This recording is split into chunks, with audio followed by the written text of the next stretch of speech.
life of David, what is the most significant story you think of? David and Goliath. Yes, let's look at it. 1 Samuel chapter 17. If you didn't come in with the Bible, feel free to grab one from under a chair. Those are for you to use. 1 Samuel, you find that right before 2 Samuel. 1 Samuel chapter 17.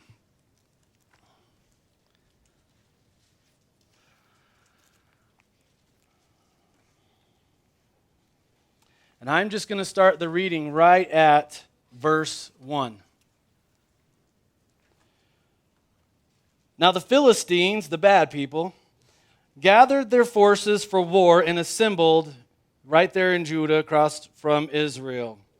They pitched camp between Soko and Azekah. Saul and the Israelites assembled and camped in the valley of Elah, right across the valley, and drew up their battle line to meet the Philistines. So there's the Philistines on one hill and the Israelites on the other, the valley between them. Verse 4. A champion named Goliath, who was from Gath, came out of the Philistine camp. He was over 9 feet tall. Let's just pause for a moment because we want to try to get our mind around that height. So Levi, stand back up for us. Levi, how tall are you? 6'8". Let's go ahead and add 3 feet. We don't know exactly how tall. We know he's over 9 feet tall. Bumping his head right up here, okay? This is a large man. In fact, he goes on to explain how large he is.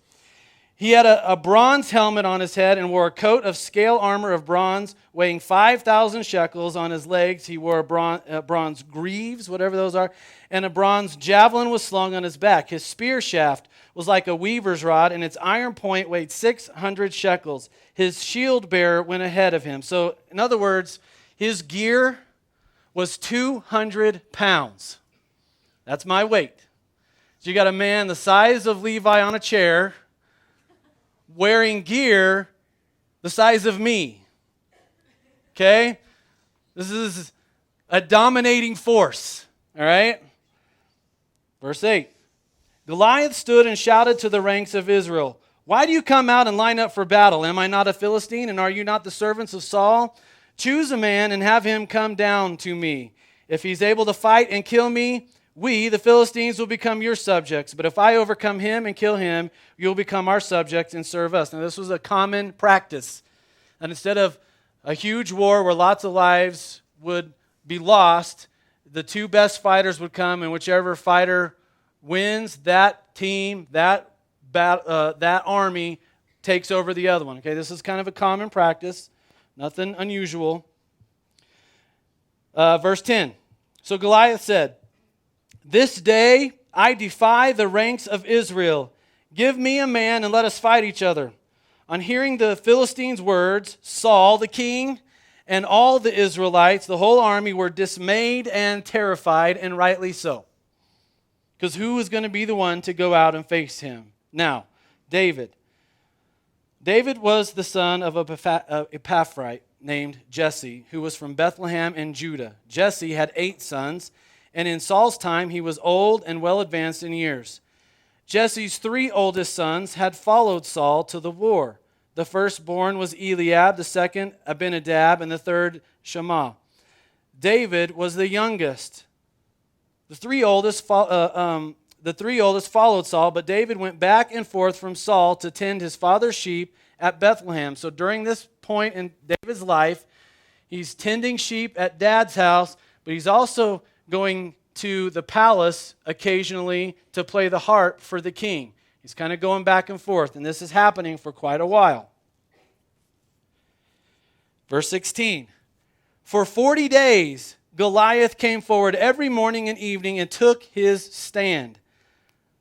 Now Jesse said to his son David one day, "Take this ephah of roasted grain and these 10 loaves of bread for your brothers and hurry to the camp. Take along these 10 cheeses to the commander of their unit. I want to know how my boys are, so I want you to see how your brothers are and bring back some assurance to me from them. They are with Saul and all the men of Israel in the valley of Elah, fighting against the Philistines." So, early in the morning, David left the sheep with the shepherd, loaded up, and set out as Jesse had directed. David reached the camp as the army was going out to its battle positions, shouting the war cry.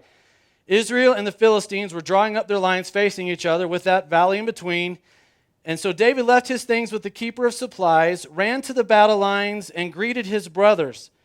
As he was greeting them, Goliath, the Philistine champion from Gath, stepped out from his lines and shouted his usual defiance. And David heard it, this time, for the first time.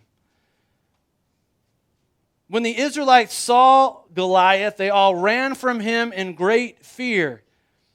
Now, the Israelites had been saying this. Do you see how this man keeps coming out? He comes out to defy Israel. The king will give great wealth to the man who kills him. Also, he'll give him his daughter in marriage, and he's going to exempt his father's family from taxes in Israel. Now, would that not be cool? The king is offering a significant reward for taking out Goliath, but nobody is stepping forward to do this yet. Verse 26, David asked the men standing near him, "What will be done for the man who kills this Philistine and removes this disgrace from Israel? Who is this uncircumcised Philistine that he should defy the armies of the living God?" So they repeated to him what they had been saying about what the king was going to do. And this is what will be done for the man who kills Goliath. When Eliab, David's oldest brother, heard him speaking with the men, he burned with anger at him and asked, "Why have you come down here? And with whom did you leave those few sheep in the desert? I know how conceited you are and how wicked your heart is. You came down only to watch someone die. You only came down here to watch this battle." "What have I done?" said David. "Can't I even speak?" He then turned away to someone else and brought up the same matter, and the men answered him as before. What David said, or what his response was overheard and reported to Saul, and so Saul sent for David. David says to Saul, "Let no one lose heart on account of this Philistine, Goliath, your servant, me.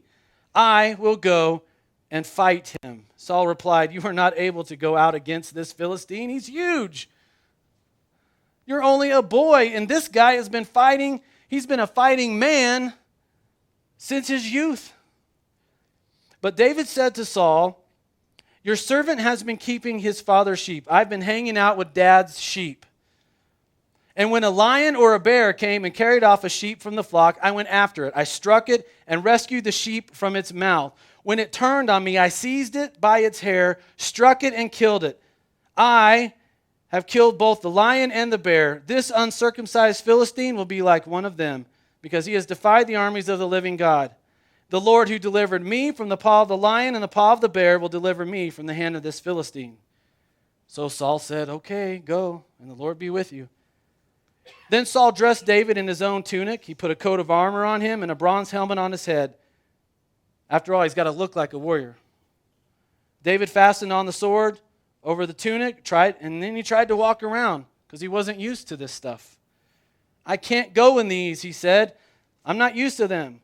So he took them off, and all he took was a staff in his hand and 5 smooth stones that he had drawn from the stream, put them in the pouch of his shepherd's bag, and with his sling in his hand approached the Philistine.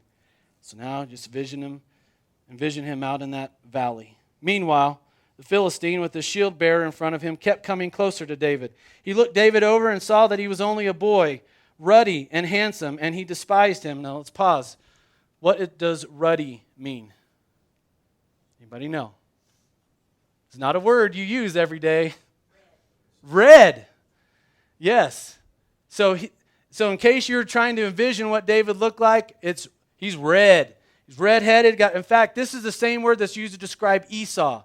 So think very, very red, okay? Even red complexion. He was ruddy. Now, where were we? Sorry. What verse was that? 43, okay. So Goliath says to David, "Am I a dog that you come at me with sticks?" And the Philistine cursed David by his gods. "Come here," he said, "and I'll give your flesh to the birds of the air and the beasts of the field." Well, David responds, You come against me with sword and spear and javelin, but I come against you in the name of the Lord Almighty, the God of the armies of Israel, whom you have defied. This day the Lord will hand you over to me, and I'll strike you down and cut off your head. Today I will give the carcasses of the Philistine army to the birds of the air and the beasts of the field, and the whole world will know that there is a God in Israel. All those gathered here will know that it is not by sword or spear that the Lord saves, for the battle is the Lord's, and he will give all of you into our hands.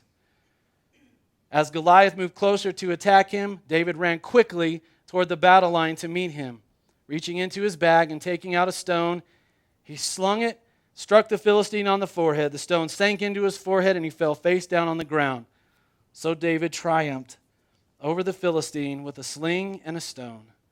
Without a sword in his hand, he struck down the Philistine and killed him.